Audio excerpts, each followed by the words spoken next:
What is up, everybody? This is Mike with Tiny Life Big Mission, and this week we are given an update that is long overdue for our PCT through hike adventure of 2024. Currently, we are not on the trail. As you can see, we're in a house.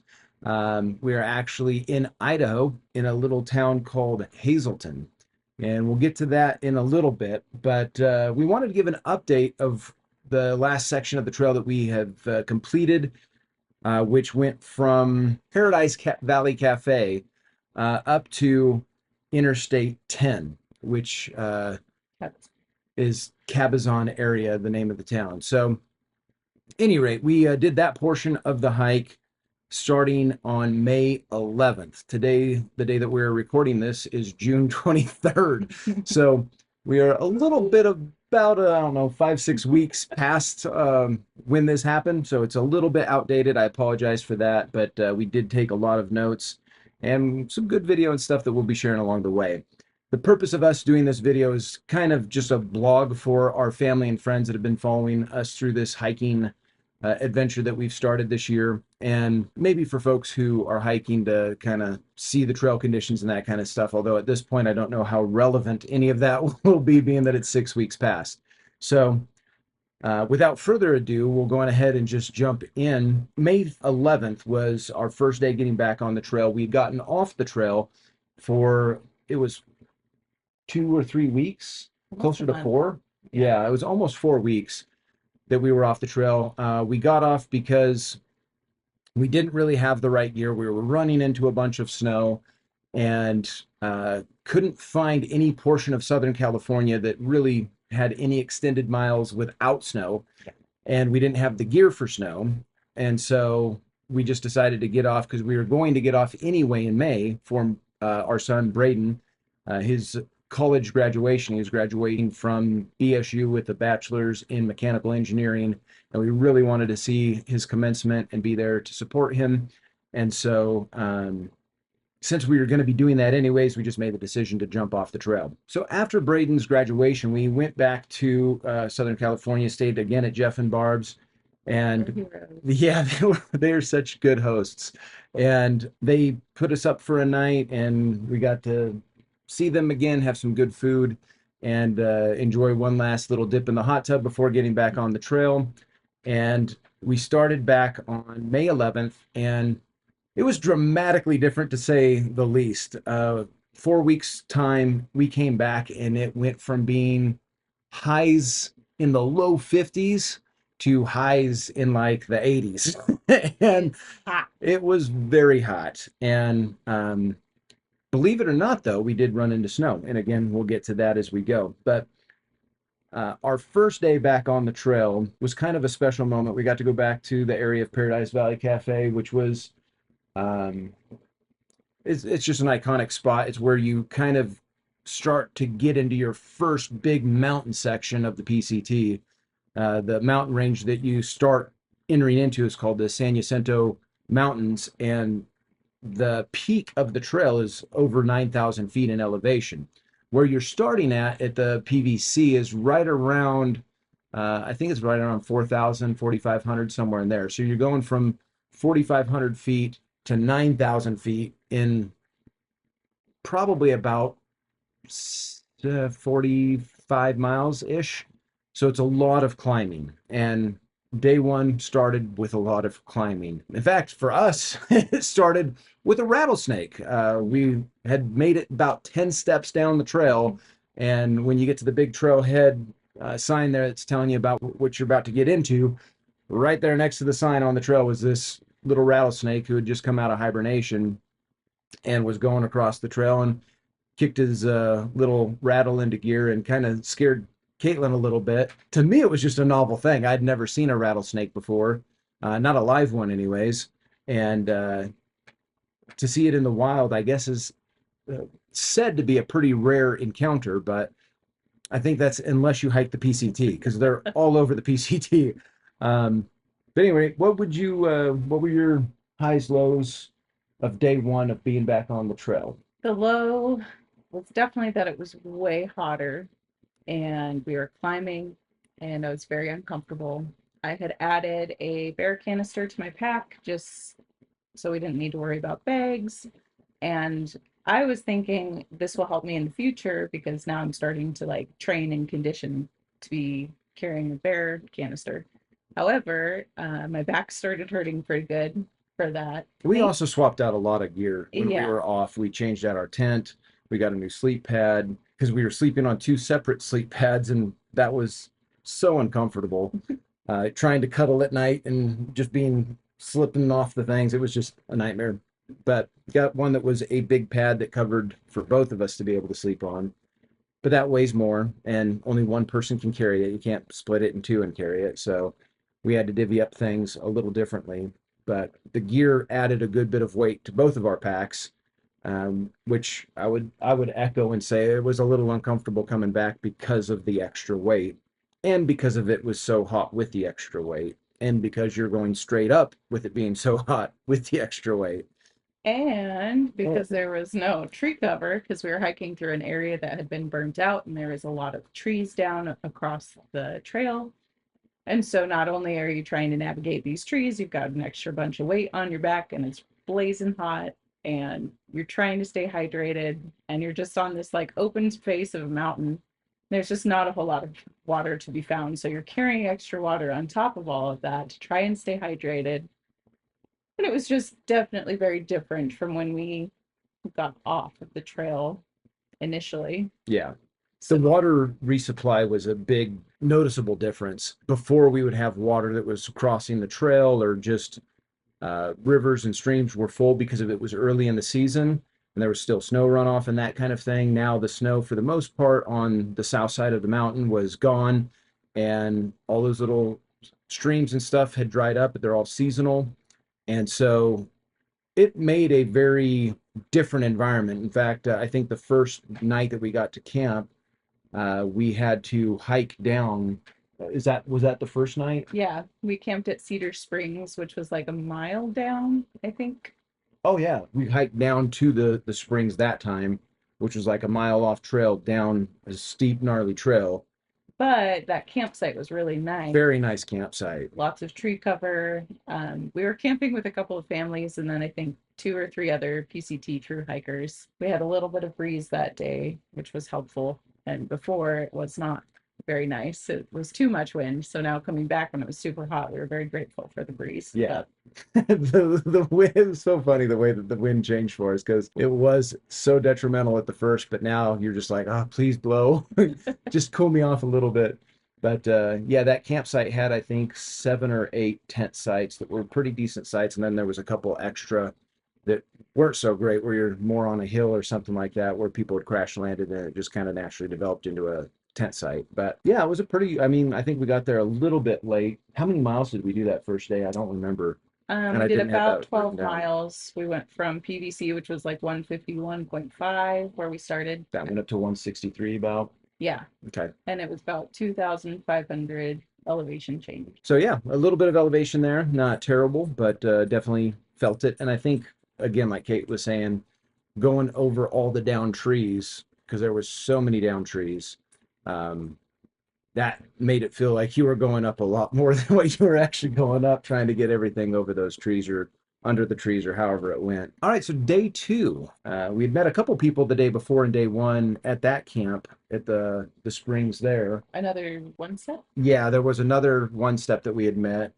A guy named Sleepwalker, who I think was Indian in nationality. Super cool guy. He was Local to San Diego. local to San Diego, and Had done, I think, the section. the same we were section. doing a couple of times, or at least one time before.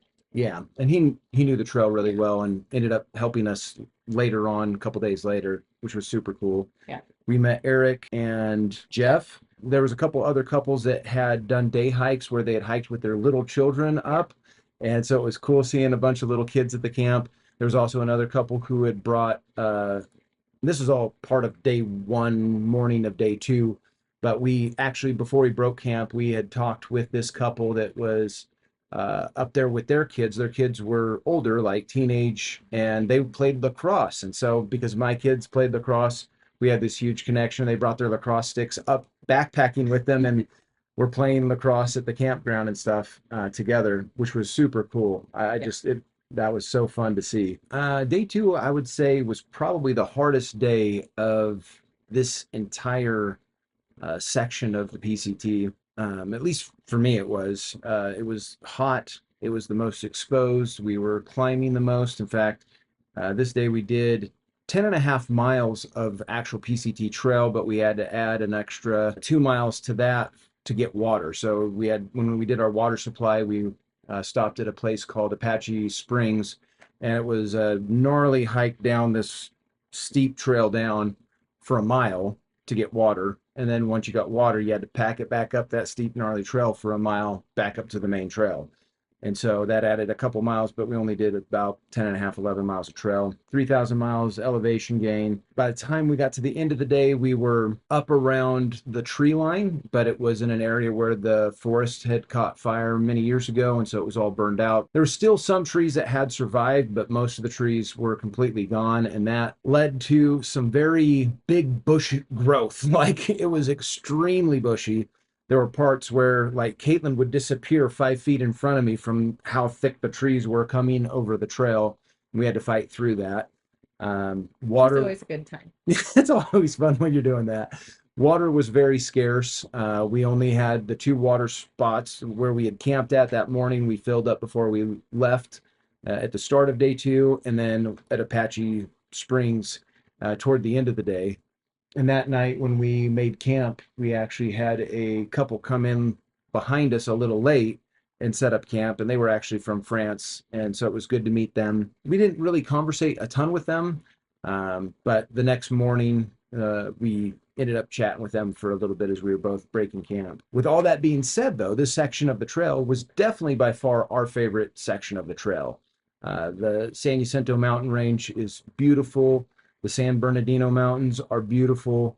Um, they're just tough when it's hot. And we had gone from temperatures that were in the highs around 52, 53 to in the highs being in the 80s.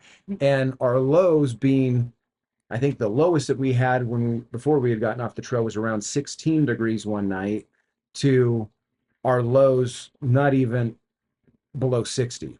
So dramatic temperature change. The altitude added its own troubles from where we were staying at and gotten comfortable at in Idaho. We were around 1,500 feet. And then where we ended up at night two, we were over 6,000, almost up to 7,000 feet. So at that point, I feel like the altitude was starting to affect us and we were starting to suffer the symptoms of altitude sickness. I'll let you explain about how your hunger changed. Just day two in general was pretty rough for me, but not feeling well due to the altitude and trying to stay hydrated and struggling with um, trying to ration our water, but also stay hydrated was interesting. And then for our breakfasts and lunches, we primarily packed things like Cliff bars and Lar bars and just a lot of Sweet. sweet profile foods.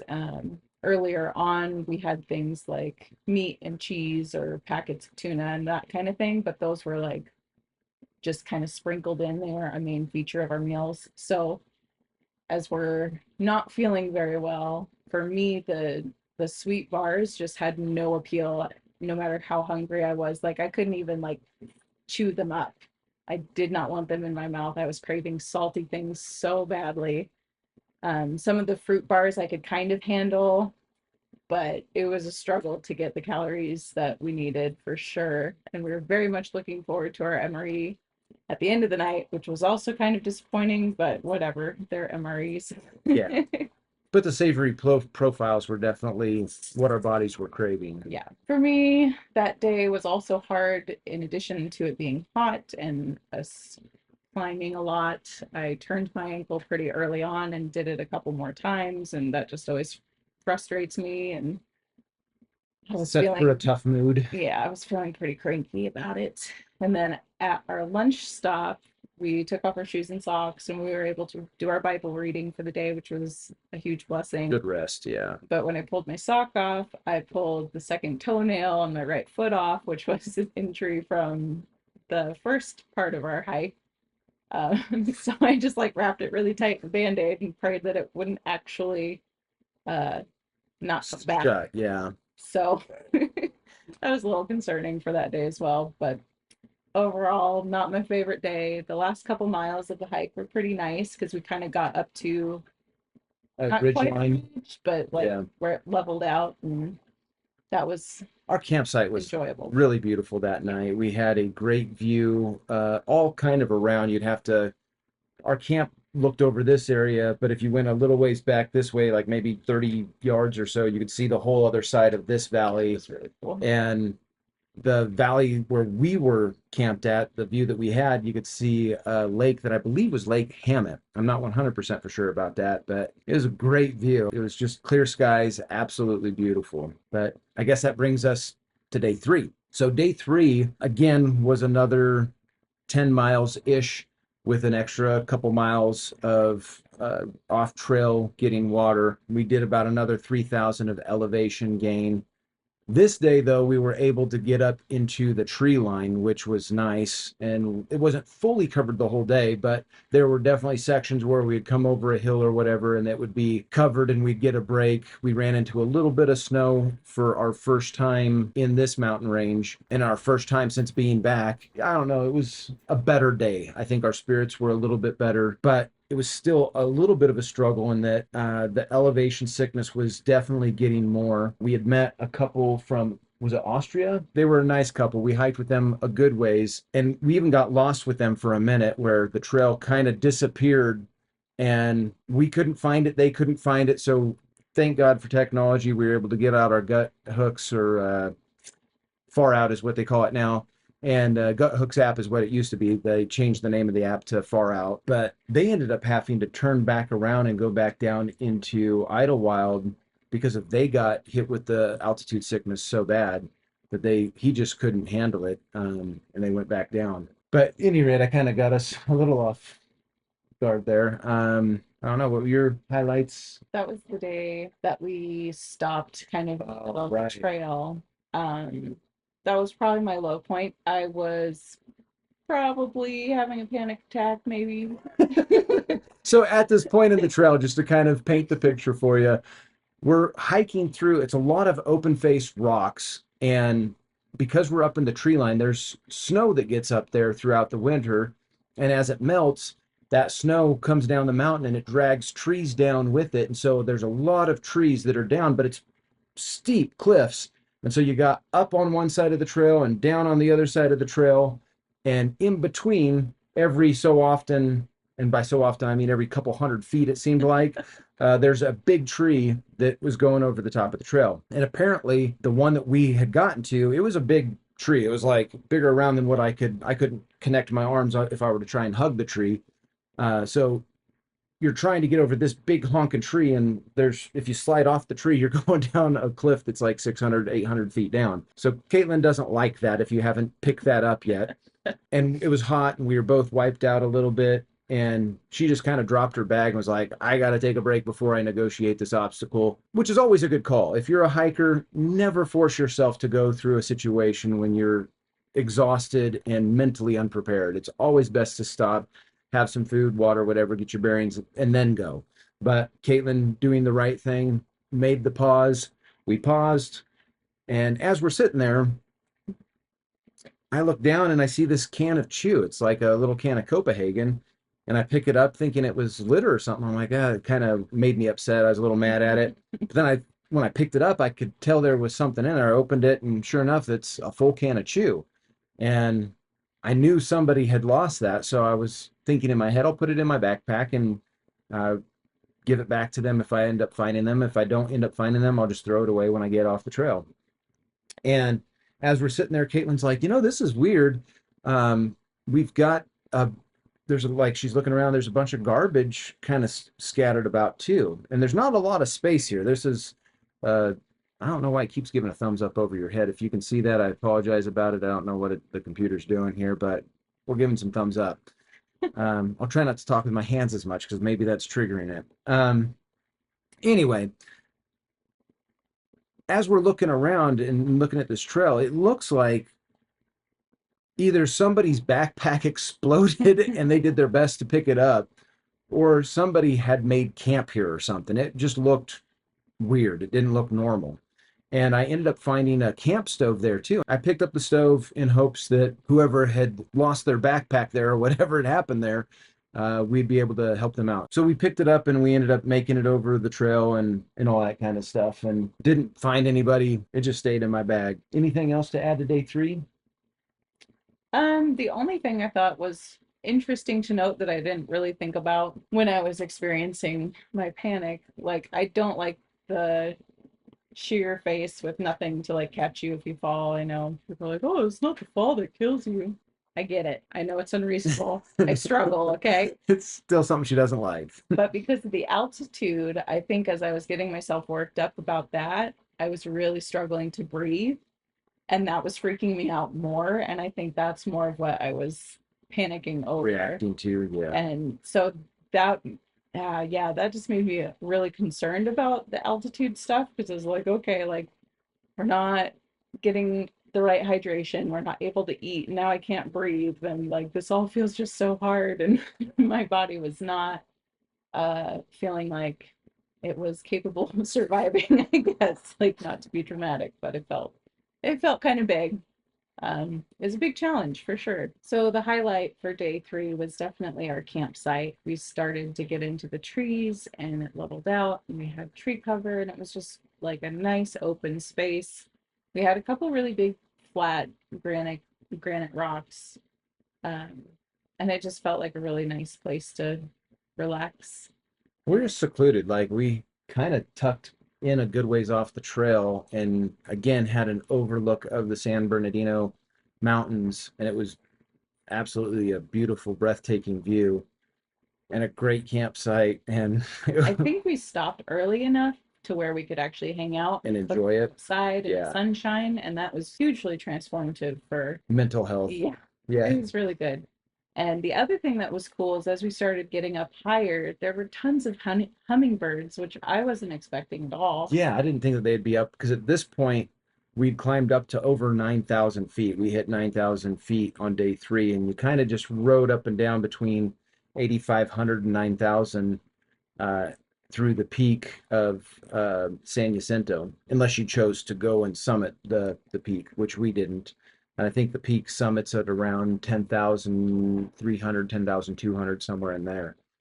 But Jeff and Eric, the two backpackers, they were not friends, but they were kind of hiking together. I guess Jeff had had a mental breakdown and Eric had helped him, and then Eric had a mental breakdown and Jeff was trying to help him back. And both of the times when they had their mental breakdown, they were like done. They were going to get off the trail. They had lost gear. They had broke gear. They had things go bad. And because the one helped the one, he stayed on. And then the other one was trying to help him to get him to stay on, but he had lost his camp stove. And when we met them at a watering hole just outside of Saddle Junction, just south of Saddle Junction. And so they were going to plan to go down the trail of Saddle Junction into Idlewild and resupply and get off or whatever they were going to do at that point.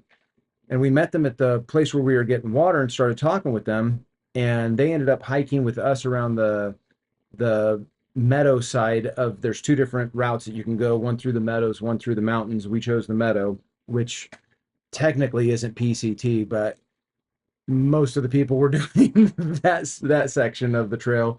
And it was really pretty because it's so beautiful. Yeah, a lot easier. And no especially when snow. you're pushing for Idlewild, like Yeah, it was. We weren't going into Idlewild, but still that's like where we were trying to get to, was that Saddle Junction where you can choose to go to Idlewild or keep going. But Yeah. And so, at any rate, we went the meadow with them, and they ended up hiking faster than us down that. And they waited at Saddle Junction. I don't know what they were waiting for. They weren't waiting for us, but we caught up to them. Yeah, I think they were just taking a break before they went down the mountain. And we caught up to them. And as we were talking to them some more, I don't know, got something inside my brain where I was just like, hey, does any one of you guys chew? And I was like making it like I was going to ask them for if they could spot me a chew. And the one guy, Eric, goes, Man, I wish I had my chew. I don't know what happened, but I lost it. I lost a full can, and I'm so bummed about it. I was like, huh, did you have an issue happen? He goes, oh yeah, man, I had this mental breakdown where I was hiking and it was yesterday and it was coming up that ridge and there's this great big huge tree and I just said enough and I kind of threw all my stuff down and I just made camp right there. And it ended up being the spot that me and Caitlin said enough at and threw our stuff down and kind of had our little breakout where I found the can of chew and I found the camp stove and the other stuff. And so I asked him if he was missing his camp stove and he said sure. And he identified what brand and all that stuff. And so we were able to give him back all the stuff. Yeah. And he was like, oh, that's so cool. The trail always provides. And I said, nah, I don't chalk it up to the trail, man. I chalk it up to God. God always provides. And so we had a little moment there where we were able to share some truth with them. I don't think that they were very receptive to it, but we did our part in planting the seed. And any rate, we went on past Saddle Junction. They were able to go down, and they were in much better spirits. And we're going to continue on in their journey, but they did need to resupply. We kept on and ended up coming up to that camp spot that we just absolutely loved, and it was by far the best camp night that we had on the mountain. Yeah, it was very nice. Yeah. So day four, we hiked about 13 miles. We didn't have to go off trail any dramatic distance to get water. There was actually a lot of snow on the trail still. We crossed over one of the most notoriously dangerous sections of the San Jacinto Mountains called Fuller Ridge. And even when we were there on May 14th, there was still a lot of snow. There was a couple times that Caitlin ended up glissading accidentally, as it were. Um, yeah, but we were safe. Like everything was okay. We actually met up with Scott Sleepwalker. I always wanted to call him Skywalker for whatever reason. It was like a Skywalker Ranch or something. I don't know. But anyway, we met up with him, and because he was so familiar with the trail, he was able to guide us through Fuller Ridge really well because it was very much under snow, but he has done it enough that he knows the route pretty well. And so that was a big blessing. We'd also met up with another female hiker. Her name was Fancy Feast because she likes to, not because of cats, but because she is a gourmet camp cooker. And all of her friends make fun of her because she has to have all the fancy delicacies of fine dining out on the trail. Whatever that means, I don't know, but it was fun. We enjoyed it, and she was a fun companion for Kate. She hiked with us for a good 5 miles or so that day, and we ended up camping with her later on that night. Yeah. But that section of the trail wasn't a ton of elevation gain. We gained about 1,600 feet, but because we climbed over the peak of the mountain and started our way back down towards the end of our hike that day, we didn't have tons of elevation, even though it was a long day. But there was so many cool camp spots up there. I think Strawberry Junction was the one that I would recommend the most. It had a porta potty, water, and lots of camp spots. It just would have ended our day at around 7 miles, and so we ended up getting almost double that. So obviously we needed to keep moving, but we forded a number of different streams, or I shouldn't say forded because we really didn't have to get too wet, just feet wet. But our feet were kind of already wet from the snow that day anyway. In hindsight, it would have been a smart idea to wear our waterproof socks as Fancy Feast did, but we didn't think about it until we were already walking with wet socks. Yeah, so I kind of threw a lot out there, didn't leave a lot for Kate, but what do you remember of that day? That was just the best day of hiking as far as the type of terrain that we actually enjoy hiking in. We had pretty much all tree cover, so we had shade. They're pine trees. There was so much flowing water, which was really, really beautiful. Some of those streams were really gushing. Yeah, Oh yeah, it was so strong.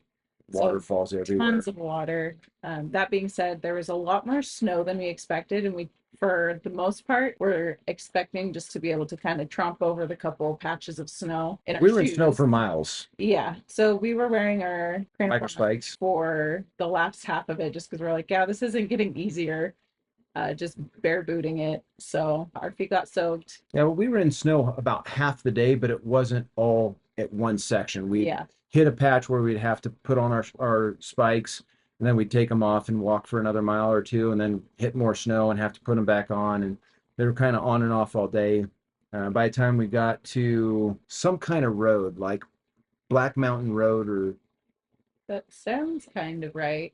But it's definitely a place where people could drive up and camp. yeah, so the campground was a lot nicer and a lot bigger, and there was water.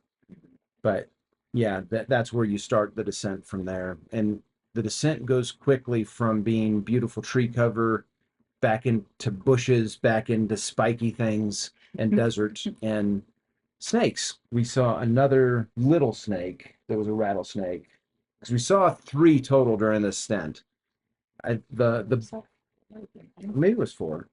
Because we saw the one at the beginning, Yep. the baby that didn't have a rattle, and then the big boy, and then another one towards Oh yeah, that's right. So at any rate, yeah, we'd seen a number of them. I think the biggest one that we saw was on day 5, but um, as we hiked down the place that we got to, we were definitely leaving the tree coverage again and entering more into desert. But we still had a really nice spot, and the view that we had of Mount San Jacinto was epic, and you could see the alpine glow of the sunset kiss the mountaintop. And we just found a big boulder of granite to sit on and eat our dinner as we watched the sun set facing east, because we were watching it set on the mountain. It was a beautiful campsite, beautiful sunset. I think that was the high of the day for me. But yeah. the waterfalls were nice. Like that whole day, that was the best day. It was so good. And it was so good to have company too. Yeah. And it was cool to be able to hike with Fancy Feast because she's hiked the AT before and had just some helpful insight on different things. Yeah. Particularly, I don't know if this is the actual saying, but she was talking about what people said at the AT is don't quit on a bad day. And so that was encouraging for us because we definitely were having some bad days and wanting just to be done with it. But that day was good. The snow hiking got pretty old after a while, and because we were starting to descend, my legs don't like that, so they got pretty tired of that as well by the end of the day. But our campsite was great. Like Michael was saying earlier, Fancy Feast ended up camping in the same spot with us, but she likes to start early, so She we took didn't off see her the very next early that morning. morning, and she was gone, and we never saw her again. Mhm. But yeah, that day, it was interesting. I'm going to go into a little bit of depth into a story here, but when we were off the trail and had gone back to Idaho to see my son's graduation, we had gone and visited my aunt and uncle. They asked us to come see them, and so we went up and saw them for a night, and everything was great with them. They had started their construction on their new home, and it was beautiful, and things were going well, and everything was good. And so that day, day 4, I just had felt this conviction from God the whole day. Like it started, I think, in day 3, at the end of Yeah. day 3, and all day, day 4, I was just like, man, Caitlin, I don't understand this. And she would ask me, well, what do you feel like it's about? And I'm like, I don't know. I just feel like Uncle Jim needs some help with something. And I feel very guilty, like I'm an able, willing body, but I'm up here doing a bucket list thing and I could be being helpful. But I don't understand it because God gave us a blessing to get out on this trail. And so it was very conflicting for me, and I just didn't have peace about it. So we prayed about it that night, and Caitlin was just like, you know what, we'll just, when we get off the trail, when we get down to our resupply, we're gonna have, this was the original spot where Jeff and Barb were supposed to pick us up the first time before we ran into all the bad weather and had to have their help. But they were going to pick us up, and we were just going to do a quick overnight where they brought us to their place. We could do some laundry, grab a shower, get some new food, and then they would drop us back off the next morning because they're only like 8 miles off of that point of the trail from where they live. So Caitlin's advice, which was good, was just, we'll get to there, and then as soon as we get back into cell range, you can call your uncle and uh, see if there's anything to what you're feeling, and if there's something, then we can worry about it then. And if there's nothing, then it was just a weird feeling. And so I was like, yep, that's good advice. And so as much as I kept feeling the conviction, I was able to compartmentalize it and put it away for the moment, knowing that we'd get off the mountain and check in then. So, at any rate, that pretty much sums up day 4. Day 5 was the longest day that we did of that stint, we ended up doing almost 17 miles. There wasn't a lot of elevation change because It of it was was pretty all much straight down, downhill. and it was a gnarly downhill. Like It's terrible. it was a lot of downhill. And we ran into a couple rattlesnakes on the downhill. We did go faster downhill though, Yeah, we were cruising really fast. hence the nearly 17 miles. Yeah. It didn't feel good. The funniest part of that day was the snake encounter, in my opinion. Caitlin, we normally hike with Caitlin in front because of my legs are longer than hers. And when I get in my hike mode, I'm just like focused and in a zone, and I'll go as fast as my legs will carry me. And it's difficult for Caitlin to keep up. It's probably would be difficult for most people to keep up because of my legs are so long. But it just works better with her in front. And we come around this mountain edge, and there's a big rattlesnake right in the middle of the trail. And as soon as she got pretty close to it before it alerted her that the snake was there. And as soon as it alerted her, it was just like, and it scared her so bad. I've never seen, like, she backed up so fast that like she put her backpack into my chest and like lifted me up on top of her backpack and went back another 12 yards or so. And of course I'm over embellishing, but it was funny to me because she literally bumped into me and almost ran over me trying to get away from that snake. So when it comes to fight or flight, I'm real strong in the flight department. She takes off fast. Yeah, it was good. But we kind of monkeyed with that snake. It didn't want to get off the trail, kind of stood its ground. And I didn't want to have to hurt it or kill it, but I also needed to get past it. So we ended up having to throw some rocks at it, and I didn't hurt it. It did get off the trail eventually.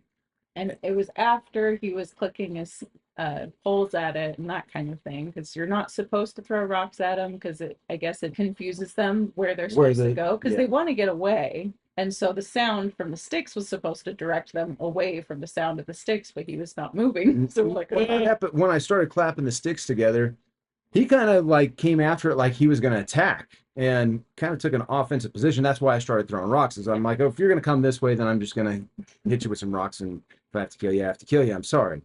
But I didn't want to mess with him because we are in his hometown. And yeah, he cooperated. He got off the trail. He didn't get very far off the trail. He was hidden right in the bush.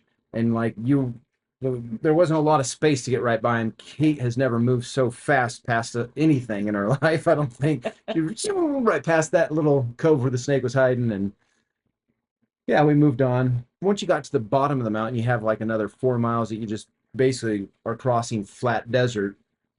And as we were coming across that, there was a cache of Crew 207 is what they call themselves, where they stock a Trail Magic cooler that they put ice and a couple Gatorades in there. So we took a Gatorade and an ice cold Gatorade on that hot day. I normally don't ever drink Gatorade, not my thing, but man, what a refreshing drink when you are dying in the heat. Yeah, that was awesome. So thank you guys very much for your efforts in keeping the hikers supplied with Gatorade. Super cool. We thank you for the Gatorade that we got from you guys. Yes, very much so. And then we ended up making it to the I-10 overpass, and it was cool. There's like a bunch of stuff under there where people have signed their names and all that kind of stuff. And Barb picked us up, took us into town. We ate for the first time ever at a not a local chain, a national chain called Wingstop. I'm a big chicken wings fan. Caitlin, not so much. So we normally don't eat chicken wings, but she was craving chicken wings and I was craving chicken wings. So it worked out for both of us. And I thought they were the best chicken wings I'd had in a really long time. Maybe because I was so hungry, but I liked it. They're a good joint. Caitlin was like, nah, chicken wings hit the spot, I guess. And then she was over it. But yeah, so anything that you want to add to that day? It was just a long, hard day. This was the first day I think that we pulled out our sunumbrellas, which we should have done at the beginning, but just didn't. But just having that little bit of shade, I think there was maybe like 3 rocks in the entire 16 miles that offered any kind of shade, and it was just so hot. It was But it was pretty beautiful. Yeah. There was quite a few flowers still in bloom. Lots We're of getting to cactus. the point where there's like the overbloom where there's some are starting to kind of die off, but there's still tons. The fragrance of them was really nice. Yeah, we stopped at a little stream for our resupply, and we were stopped for quite a while, but we had some good conversations, and that was really enjoyable. Like, I think one of the highlights of this part of the hike was just being able to see way more people on the trail, because when you start as early as March, like you really don't see that many people, and the ones that you do are on a pretty strict timeline, so they're not sticking around very long. Like they're not hiking 10 miles a day like we were. They're, And because trying it's to so get, cold, you're really not yeah, hanging outside and socializing. It's like, and it gets dark sooner. yeah, That. yeah, So it was really nice just being able to share the experience with more people and to be able to commiserate a little bit about the awful things that we were experiencing. Like, okay, yeah, this is hard. It's not just me having a crappy attitude. It's hard. yeah. Um, but yeah, the conversations were really nice. Um, the bugs were worse, which was pretty frustrating for me. But we had nets to hike in, so Yeah. that was nice. As we were coming down, we started seeing some of the black lizards that we had seen all over the mountains, and they're getting bigger and bigger, and they're starting to not be as black. They're kind of starting to turn tan. Yeah. So that was kind of fun to see. And they were an interesting lizard. They looked kind of like a bearded dragon, but they definitely were not a bearded dragon. Yeah. And the front half of them was black, but the back half would get tan. And I'm assuming it was with age because the bigger they got, the more tan that they had. But they would come out and be very defensive and like do this little body thing where they'd. Oh, yeah. It was funny to watch them posture and position for their territory or whatever. It's pretty cool. Good day coming out. Lots of birds. Lots of birds. The birds were fun. Yeah. And then, yeah, we made it out. Barb picked us up, had our dinner, and got a shower. That night I didn't call Jim, but the next morning I did. Turns out that his project of construction that he had fallen apart. Like he had to end up firing like 3 guys, and one of the guys stole another member's of the crew's tools, his complete set of tools. They had messed up some work. They had done a whole bunch of botch work that needed to be refixed and was going to cost a whole bunch of money and materials. And They had messed up some tools. they had messed up tools and equipment. Yeah. And whatever conviction I was having was answered that, yeah, Jim needed my help. And I don't know, I believed, me and Caitlin talked about it after the conversation with Jim, and we had believed that God had given us a permission to continue on the trail if we wanted to continue on the trail, or an opportunity had arisen to go help them with their construction. And if we wanted to do that, it was permissive either way. And so we prayed on it. I told Jeff and Barb kind of where we were at because we were planning to get back on the trail that day. But Jeff and Barb asked us, they said, we were actually planning to leave this weekend, and we had some stuff that we had planned a while ago. We weren't sure where you guys were going to be. You guys are more than welcome to stay here if you want to. And it would be a blessing to us if you could babysit our house for us and watch our pets for us. Yeah. And because they had done so much for us, there's no way in the world that we couldn't help them. And we were just, it was a blessing to us to be able to help them. So we gladly agreed to take care of everything for them. And they had a great little weekend, and that gave us time to just pray about it and think about what we wanted to do. And ultimately, we'd made the decision to get off the trail and go help Jim. We weren't sure what that was going to look like and how long we'd be off the trail before we got back on. We both wanted to be of help to them, especially being that things had gone so sideways. I wasn't sure why God wanted us there, but I knew that there was something there that God was pulling us to. And once we got to Hazleton, that's where we're at, is this house is Jim and Cindy's house. We saw the the mess that had happened and pretty much made the commitment at that point that we were going to forego our desires to be on the trail. I believe that God called us here. There's a gentleman who I'm working with that his testimony is insane. He was saved about a week before we got here, and a total God thing brought him to Hazleton and connected him with Jim, and Jim hired him to work on this project. And as a baby Christian, I've just been able to minister to him and he's coming from a tough life. He's been an addict for most of it and been in and out of incarceration, different degrees of incarceration, and homeless at some points.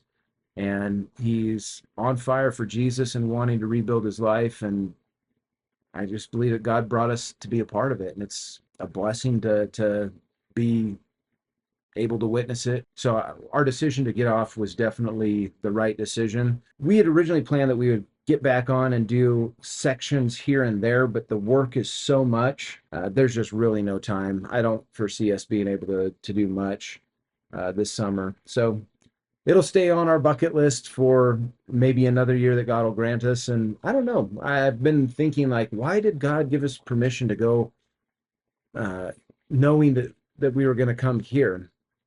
And I don't know. I think it could have been as simple as there was one couple that we got to spend an evening with and share in detail the gospel with. And even though they didn't make a profession of faith that night, they were very open to it, very receptive to it. They asked a lot of questions about things. And the young girl even made the comment when we were going to our tents. She's like, man, you guys have given me so much to journal about and so much to consider. And so we know seeds were planted. And if God gave us permission to go out there to where we could witness to those two souls, it was very much worth it for us. Like, even though we didn't get to finish it, and God's good. Like, it's crazy how he uses us for his good and for his glory. So we give him the praise and the glory in it. For sure. Overall, I think it's a lesson in really learning what it means to hike your own hike, because both of us, before we ever started, were like, well, we might not like it, we might not finish it, saying all those things. But when it really came to getting off the trail and accepting that we might not finish this as a whole through hike, um, and coming to grips with, like, this was a lot harder and it's a lot different than we thought it would be, but being okay with it and being excited at the prospect of potentially section hiking it for however long it takes, like maybe the rest of our lives. Like, who knows when we'll get time again, but we'd much rather follow the Lord's promptings than pursue our own interests, particularly if it's harmful to us in any way. So Even if it wasn't, I mean, I still am definitely like, it was a harder thing for me, I think, than it was for Caitlin, um, to get off. Like, I definitely in my flesh wanted to stay on and do the hike, but I also knew that this was the right move, and I don't regret it at all. Like, I'm super happy, and seeing what I've seen with the gentleman that I'm working with. It's it's just humbling and incredible to see God's hand at work firsthand. And I mean, there's so many details that I could go to, and maybe will in a future video. I don't have his permission to speak openly about him, and I don't think he would mind, but I don't want to do it without more of his permission. But his testimony and just the way that God has worked in all of it, it's just such a blessing. So yeah, well, that finishes our PCT hike for 2024, at least for this section. Yeah, we completed section A, B, and part of E, part of C, I think, is where we're at. So we got about 275 miles completed. Actually, 274 if you're being specific. I rounded it up to 275 just to make it even, but yeah, 274 wasn't a bad first attempt. And I think that Lord willing, we'll get the rest of it done as it goes. I don't know. We're excited about what we're doing now and excited to see what the Lord will do in the future. But definitely super bummed about the people that we were planning on meeting up in the trail and that kind of thing. And we're bummed that we won't be able to meet up with everybody that we had planned. But hopefully we might be able to get some weekend excursions away from the construction and be able to go visit some people as time permits. So at any rate, we are no longer going to be hiking the PCT, so there'll be no more PCT updates, but maybe in the future we might be able to do maybe a monthly update or so. I don't know exactly, but kind of showing you the construction work that we're doing, because it's literally me, Caitlin, and the gentleman that I'm working with that are doing all the construction on this house. So it's a fun project and we're learning a lot. Yes. But thank you for all your support. Thank you for the prayers, for our safety, for our health, for our provision. And yeah, God is faithful. God is faithful. Thank you so much. Grateful for you. And God bless. Okay, bye. Okay, bye.